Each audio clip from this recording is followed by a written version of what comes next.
Good evening, welcome to the Buck Stops here. I'm Vishnu Shom. On the program this evening, with the debate on the 1984 riots having been reignited following Rahul Gandhi's admission that some congressmen were probably involved, there's been a war of words between the Punjab Chief Minister Parkash Singh Badal and the senior Congress leader Amarinder Singh. Amarinder Singh insists that Mr. Badal is in no position to demand an apology from the Congress Vice President. But it is his allegation that Mr. Badal actually hid in a farmhouse when Operation Blue Star was taking place that's created a huge controversy.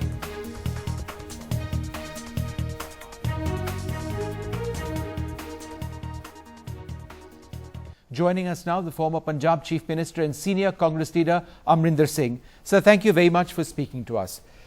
The central point of your allegation, sir, are you saying that Mr. Parkash Singh Badal knew about Operation Blue Star about to happen and actually did nothing about it? He had advance notice, he'd been told of this by Congress leaders at the centre. Well, you know, I was not party to that discussion. If you recall, I had been party to discussions from 1981, I think, till 83. Then subsequently it was taken over by somebody else.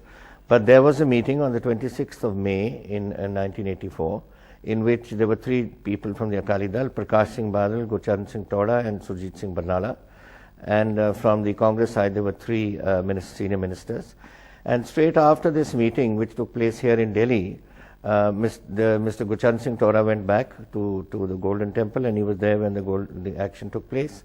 Surjit Singh Barnala went back to Punjab, and Mr. Parkash Singh Badal went off to his skulking in his house in Bazpur in Uttarakhand.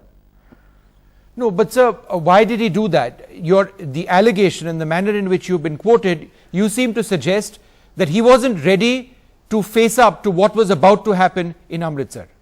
Absolutely, that is my meaning. You know, there's nothing that you can prove, but the fact of the matter is that when there's a crisis, when you yourself have made a situation develop into what it had happened at that stage, and you had stood in front of the Akal Takht, and all you senior leaders of the Akal Takht in front of the Akali Dal had sworn before the Akal Takht that when the military would come there, they would be there.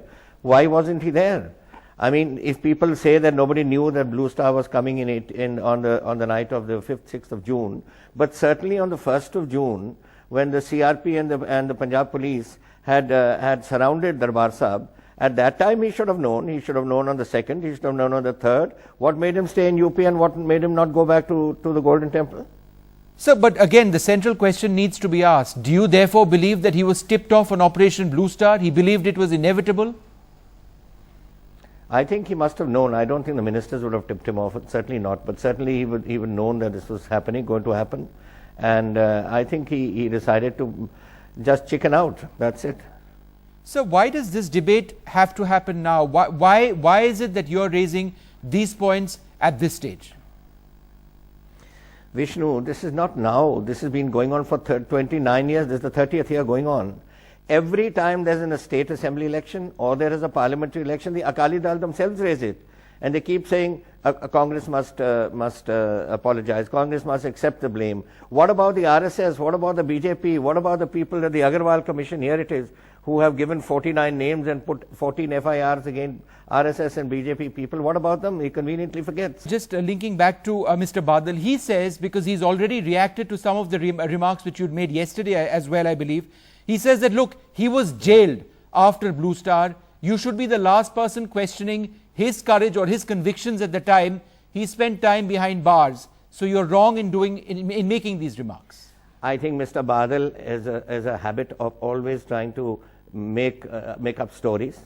If I may be blunt in saying that he's always told lies on these issues.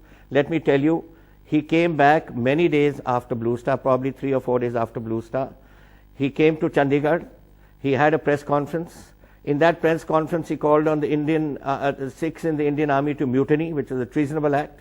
And after that, when he was asked by the press, where were you during the last few days? He said, I was in my farm in Bazpur. And having said that, he courted arrest and he was taken off to jail. He deserved to be in jail. And I think on these issues, if anybody is to blame for the pre-Blue Star and post-Blue Star operations, People may call Gurcharan Singh Toda. At least Gurcharan Singh Toda had the courage to go back from here and go and sit in the Golden Temple when that happened. Sardar Sujit Singh Barnala went back to Punjab. Why? What was the reason for this fellow to run away and go and skulk in Uttarakhand? And I think if you go into his role, someday that history will be written. He will be found as the man most responsible for this situation in Punjab, in which 35,000 innocent people were pulled out of buses and trains and killed. All right, sir. Thank you so much for speaking to us with your views on why you believe that some of Mr. Badal's recent remarks are not correct at this juncture, and coming out with some fairly strong remarks on what you believe Mr. Badal, how he should be considered, given what you say are his actions at that time. Thank you very much, sir, for speaking to us. Thank you, Vishnu. Thank you.